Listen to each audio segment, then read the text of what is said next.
Hola, muy buenas noches. Mi nombre es Luis Javier Sánchez, soy estudiante de Ciencias Políticas y Administración Pública en la Universidad Nacional Autónoma de México y mi tema de estudio es la herencia de poder en el estado de Tlaxcala.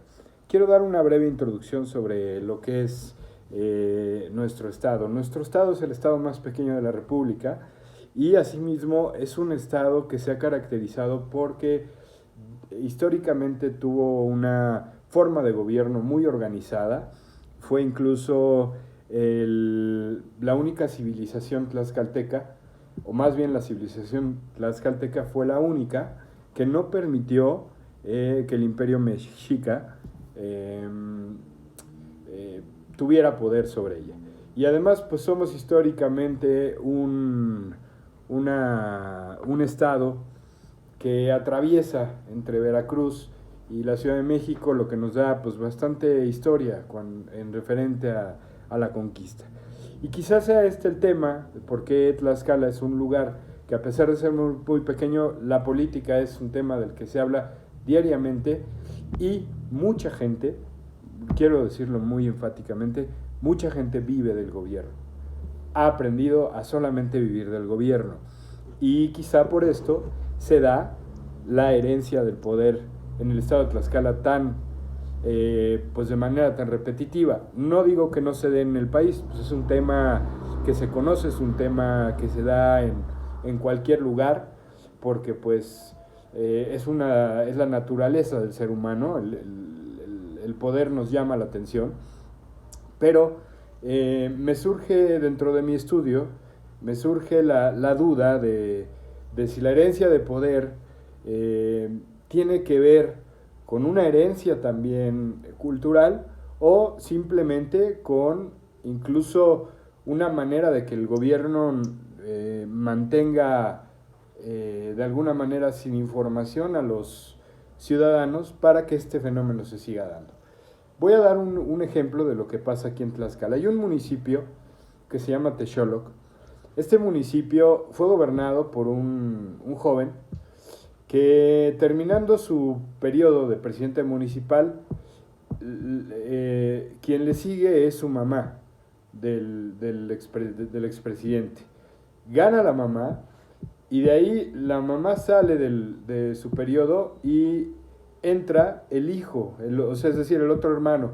Mientras tanto, el expresidente municipal se elige como diputado y se reelige ya 2 veces. Espero no haberlos enredado mucho, pero para pronto estamos hablando de 3 administraciones diferentes con los mismos familiares, con la misma cúpula de familiares. Entonces, habría que investigar si en el estado de Tlaxcala la gente tiene conocimiento de cómo se accesa al poder. O, mejor dicho, si la gente sabe por qué o cómo llegar a un partido político, porque pues la única manera de accesar al poder, por lo menos en nuestra república, en México, es por medio de los partidos políticos. Pero tal vez la gente no tiene información de cómo accesar al poder y por eso es que no le toma tanta importancia a la política. Entonces el objeto del estudio es tratar de entender por qué si la gente se preocupa tanto por este fenómeno de que es que el hijo del exdiputado, es que no es la primera queja que tú encuentras cuando sales a campaña. Escuchas que la gente se queja de que siempre los mismos. Pero la pregunta es, ¿por qué no se hace nada? ¿Por qué no hay una reforma que pudiera frenar pues este fenómeno? Y yo siento que se podría frenar de que existiendo una reforma que no permitiera que por ejemplo los presidentes municipales que salen de un periodo de administración pudieran reelegirse inmediatamente, es decir, que pudieran tener un lapso de por lo menos una administración para poder elegirse. O lo mismo, que si tienes un familiar, pues si viene de primera parte sanguínea, es decir, el mamá o el papá, pues que tampoco pueda ser candidato. Yo creo que esto no es algo que acabo de descubrir, yo creo que es algo que ya lo han pensado en la Cámara de los Diputados, en la Cámara de Senadores, pero la pregunta es por qué no hace ruido este tema, por qué se sigue dando este fenómeno. Entonces,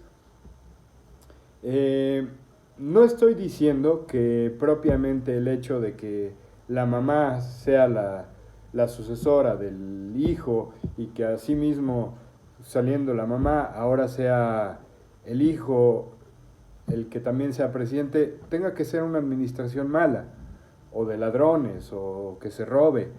No estoy diciendo eso, quizá no tiene ninguna relación, pero bueno, la pregunta aquí es, ¿no hay nadie más que pudiera participar?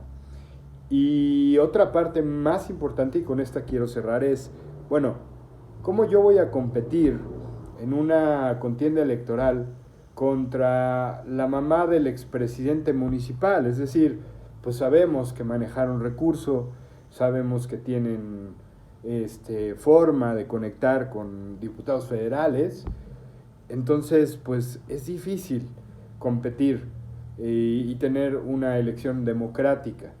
Esto es lo complicado del tema de tener familiares de primera instancia dentro de una competencia electoral contra otros que pues tratan de llegar al poder sin ese mismo recurso. Es decir, no hay una carrera ahí que sea equitativa. No inician de cero uno, no inician de cero todos, unos inician de 20, otros inician de cero.